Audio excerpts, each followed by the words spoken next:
Throughout the ages, architects and engineers have designed and built the great structures that have made our world and withstood the test of time. Hi, I'm Ed Asner. Welcome to Architects and Engineers. Let's look now at modern steel frame buildings. This is the Empire State Building, a marvel of modern architecture. It was built to last. Architects and engineers of today use computers to design and engineer buildings that will endure the forces of nature, such as earthquakes, fires, and hurricanes. This modern skyscraper was also built to last.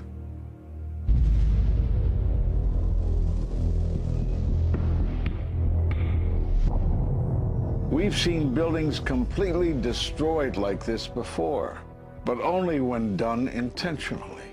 Danny Jowenko is the expert on this in Europe. What did he say? Dit is controlled demolition. Zeker weten. Zeker weten. Er is nagesprongen. Dit is in opdracht gebeurd. Dit heeft een team gedaan van experts. Let's compare.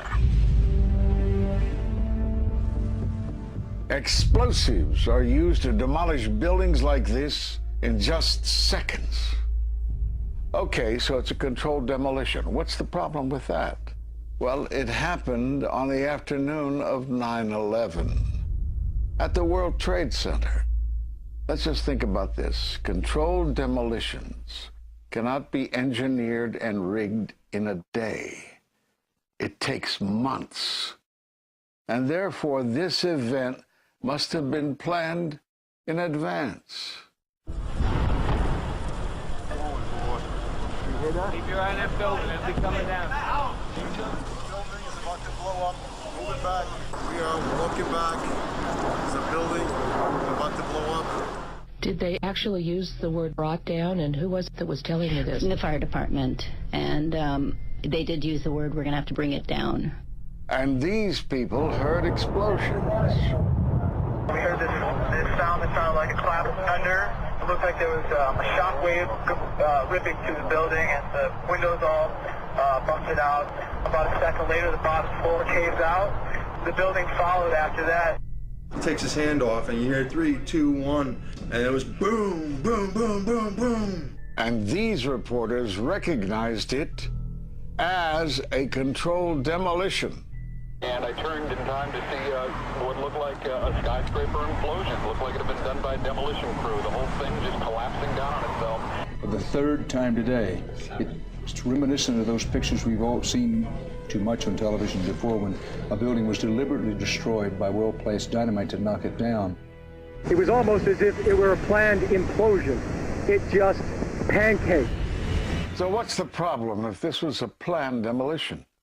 Well, we are told by government agencies that this building came down as a result of normal office fires. The National Institute of Standards and Technology produced their final report in 2008. World Trade Center 7 collapsed because of fires fueled by office furnishings. It did not collapse from explosives or from fuel oil fires. But what do you think brought down the building? And what caught my eye is more than 1,300 architects and engineers examine the evidence about Building 7's collapse and disagree with the official report issued by the National Institute of Standards and Technology. I certainly am much more open-minded about it than I was, and it is because of the involvement of the 9/11 families and all these engineers and architects. You are about to hear from architect of 23 years, Richard Gage, AIA, member of the American Institute of Architects and founder of Architects and Engineers for 9/11 Truth. Now there are more than 1,500 architects and engineers who say that it could not have been brought down by office fires. They are backed by 9/11 family members who are calling for an independent, unbiased investigation. I'm Richard Gage.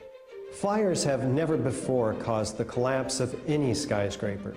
even though there are numerous examples of much hotter, larger, and longer-lasting fires in these buildings. And in the case of Building 7, the fire that NIST said started the collapse had actually burned out over an hour before. It could not have caused the collapse, as NIST claims.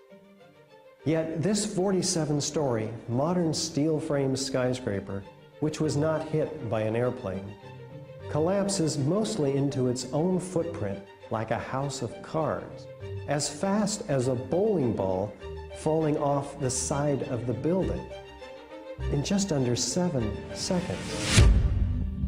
Listen to the experts. Building number 7 descended in free fall for the first 100 feet, which means that there was absolutely no resistance to the descent whatsoever. NIST has admitted it went into free fall for 8 stories. And going from motionless to free fall instantly, that's a bothersome part of the puzzle because NIST never explained it. We've got a building that came down in its own footprint, so all of the columns really needed to be severed at the same time in order for that structure to fall the way that we saw. The symmetry is the smoking gun. The whole building completely comes down in one continuous motion. There couldn't have been any structural resistance. According to NIST, the failure occurred at column 79 on level 12. They're talking about a single columnar collapse or failure that resulted in a total collapse of the building. It is possible that you could have a local failure as a result of a connection failing. But the likelihood of that failure dragging the entire building in such a fashion that all the columns would fail at the same time is an impossibility. Impossibility? Yes. What I saw, it was a classic implosion. The center of the core, the penthouse area, starts to move first, and then the building follows along with it. I'd like to know why NIST excluded the document from FEMA in Appendix C that documented the evidence of melting steel. Why is this forensic evidence not being included in the report? In an office fire, you cannot generate enough heat to melt steel. And yet we have evidence of molten iron. R.J. Lee Company, USGS, and Dr. Stephen Jones's work, all three separately found these microspheres. In the dust, we found what we characterize as unreacted thermitic material in the shape of some very tiny red-gray chips, which have different properties, and in the reaction they produce molten iron, which is the prime indication of a thermitic reaction. And such a reaction can be used to destroy steel structures.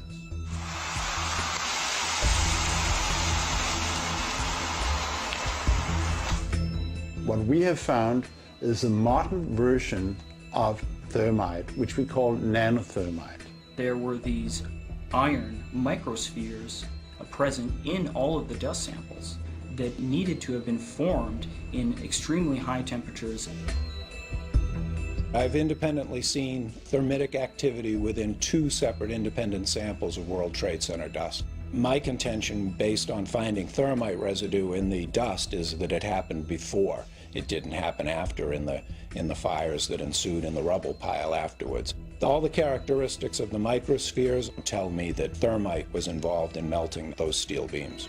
So thermite, if it was present at the World Trade Center and created this molten metal that so many witnesses and photographic evidence shows, would also explain the fact that the fires could not be put out at Ground Zero. The only thing that is consistent with all of the evidence that we have that could cause such a thing is the use of thermite to cut through the steel. You'd get down below and you'd see molten steel running down the channel rails, like you're in a foundry. Yeah. Like lava. Like lava. From a volcano. Well, the manual gets into thermite, and if it says if you have melted steel or concrete, which we had on 9/11. We should test for it. This fused element of steel, molten steel and concrete and all of these things all fused by the heat into one single element. We're asking for an investigation that follows national standards. There's no excuse to not test for this. If terrorists use explosives in 93, why didn't we test for them? If all these witnesses heard explosions, why aren't we testing for them? NIST concedes that they found no evidence for explosives. So then we asked them, well, did you look? And they said, no, we did not look for explosives or residues of explosives. So the preconceived notion of NIST is that there's no evidence for explosives, and so there's no point in looking. That is the most unscientific thing that you can possibly think of, not to look because you don't expect to find evidence, and in fact the evidence is overwhelming. They state these conclusions for which there's virtually no evidence, and then they ignore conclusions that can be drawn from the evidence. The Freedom of Information Act request to NIST was denied with the claim that releasing this data might jeopardize public safety. How could it possibly jeopardize public safety? The destruction of evidence was a criminal act in itself. It was already being carted away and destroyed when the FEMA investigators got there about a month after September 11th. You can't do science when you are deprived of the evidence and when your hypothesis is the least valid instead of the most likely. When the most likely hypothesis in the case of Building 7 wasn't even mentioned. This is not science. The scientific forensic evidence, ignored by NIST, but carefully reviewed by teams of technical professionals, corroborates the hypothesis of explosive controlled demolition. We traveled to 21 foreign countries and 32 American cities, bringing this evidence to the attention of the public. And we're backed by 9/11 family members and other concerned citizens who are calling for an independent, unbiased investigation. I'm a family member trying to find out the answers to the murder of 3,000 plus people. The bottom line is that it needs to be investigated properly. Please look at architects and engineers. People all around the world, scientists all around the world are questioning this. And there's some deep, deep explaining to do. It took some kind of consciousness raising on my part before I was willing to look at the possibilities. And really, you need to go where the evidence leads. As an engineer, and I have 3 degrees in engineering, I signed that petition for architects and engineers for 9/11 Truth some time ago because the American people absolutely need the truth of 9/11. Look at the evidence. In fact, I'll say this very categorically. Any reasonable person who looks at the evidence that's been brought forward has got to come away with the feeling that something has to be done, a real investigation has to be put forward. We will never heal. This country will never, ever, ever forget that day. We have to demand a new investigation. I want justice here. The country owns this. We were all victims. You all should want answers. It's not just ours, not just mine. We all lost something that day. It's distressing for everyone to come to terms with this evidence. But we must pursue the truth wherever it leads. Look at the evidence and decide for yourself.